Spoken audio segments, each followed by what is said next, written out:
आपल्या आघाडी जर असं म्हणत की फक्त मी प्रकाश आंबेडकरांच्या सोबत आहे, तर मग महाविकास आघाडी आपल्यातून प्रकाश आंबेडकर यांना उमेदवारी जाहीर का करत नाही? नाही, सर्वसामान्य म्हणून माझं असं उत्तर राहील की खरंच महाविकास आघाडीला प्रकाश आंबेडकरांना जवळ घेण्यासाठी भीती वाटते का? त्यांना असं वाटते का की बा प्रकाश आंबेडकर जर आपल्यासोबत येतील तर आपलं अस्तित्व खतम होईल का?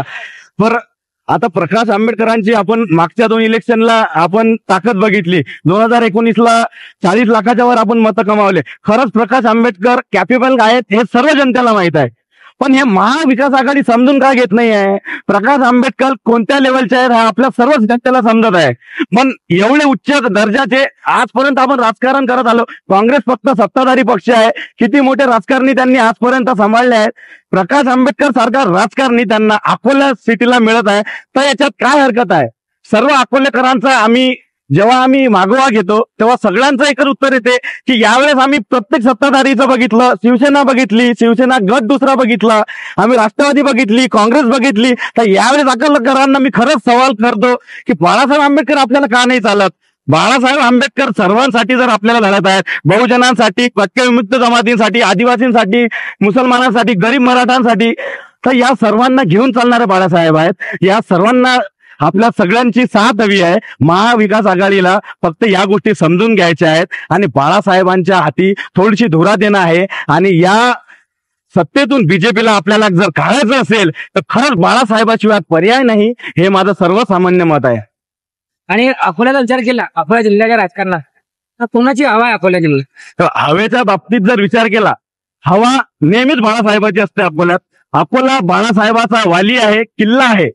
याच्यात प्रॉब्लेम असा आहे, काँग्रेस आणि बीजेपी अकोल्यात एकच आहे. हे दोघे मिळून काम करतात.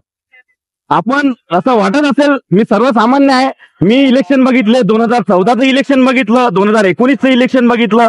जेव्हा जेव्हा बाळासाहेब सत्तेत उभं राहायला येतात तेव्हा हे पैसे देऊन दुसरे उमेदवार उभे करतात. आणि मला असं वाटतंय की खरंच यांचे हे वरून तर काही धागे नाहीत का? हे जुळलेले नाहीत का? सर्वसामान्याचा हा प्रश्न आहे की यांचे हे खरंच हे एकच आहेत.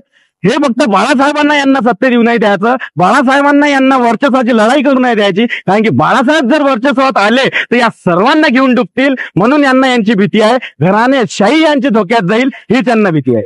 एक सामान्य नागरिक म्हणून अकोल्याचा, तर मला असं वाटतं की बाळासाहेबांना ते उमेदवारी जाहीर यासाठी नाही करतात की कुठेतरी त्यांना कुठेतरी भीती आहे की बाळासाहेब आंबेडकर जर निवडून आले तर बाळासाहेब आंबेडकर हे काँग्रेसची घराणेशाही हे बंद करतील. आणि त्यांना याच गोष्टीची भीती आहे की त्यांची घराणेशाही बंद झाली पाहिजे, म्हणून बाळासाहेबांना ते घोषित करत नाही की हे अकोल्याचे खासदार म्हणून व्हावे, अशी मला तरीच वाटते सामान्य नागरिक म्हणून. मला असं वाटतंय की बाळासाहेबांनी 2 ते 3 जागा तर नाही घ्यायलाच नाही पाहिजे. कारण की बाळासाहेब स्वतःचा पक्ष जर बाळासाहेबांनी स्वतः वंचित मधून जर निवडून यायचं म्हटलं महाराष्ट्रामध्ये, तर बाळासाहेबांच्या 2 ते 3 जागा नाही, बाळासाहेबाला कमसे कम 10 जागा, 6 ते 10 जागा बाळासाहेबांना भेटल्या पाहिजेत, अशी अकोल्याचा सामान्य नागरिक म्हणून मला अशी इच्छा आहे की बाळासाहेबांनी 10 जागा घ्यायला पाहिजेत. 4 ते 5 जागा पण नाही म्हटलं पाहिजे बाळासाहेबांनी. ना काँग्रेस, ना राष्ट्रवादी, ना कुठला पक्ष, फक्त वंचितची हवा आहे अकोल्यामध्ये. बाकी अकोल्यामध्ये नाही, संपूर्ण महाराष्ट्रामध्ये बाळासाहेब जिथे पण सभा घेत आहे तिथे लाखोच्या संख्येने गर्दी जमा होत आहे बाळासाहेबांना ऐकण्यासाठी. तर मला असं वाटतं की फक्त अकोल्यामधून नाही, पुरा महाराष्ट्रामधून फक्त वंचित, बाकी कोणीच नाही. तुझा सुशिक्षित आणि बेरोजगार युवक या नात्याने मला असं वाटते की काँग्रेस जो हा पक्ष आहे हा संपूर्ण भारतातून संपलेला पक्ष आहे.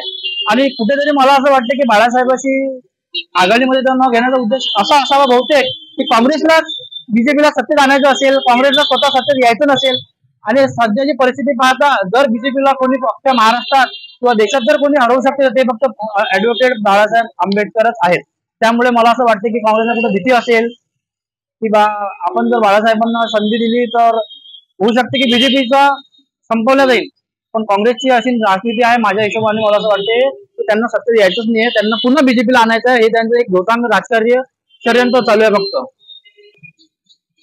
सध्याची परिस्थिती पाहता वंचित बहुजन आघाडीचे जे वोटर आहेत हे आत्ताच्या परिस्थितीत काँग्रेस आणि राष्ट्रवादीपेक्षा खूप जास्त प्रमाणात आहेत. आणि मला असं वाटतं की बाळासाहेब आंबेडकर हे स्वतःही स्वबळावर लढले तर 7 ते 8 जागा स्वतः निवडू शकतात.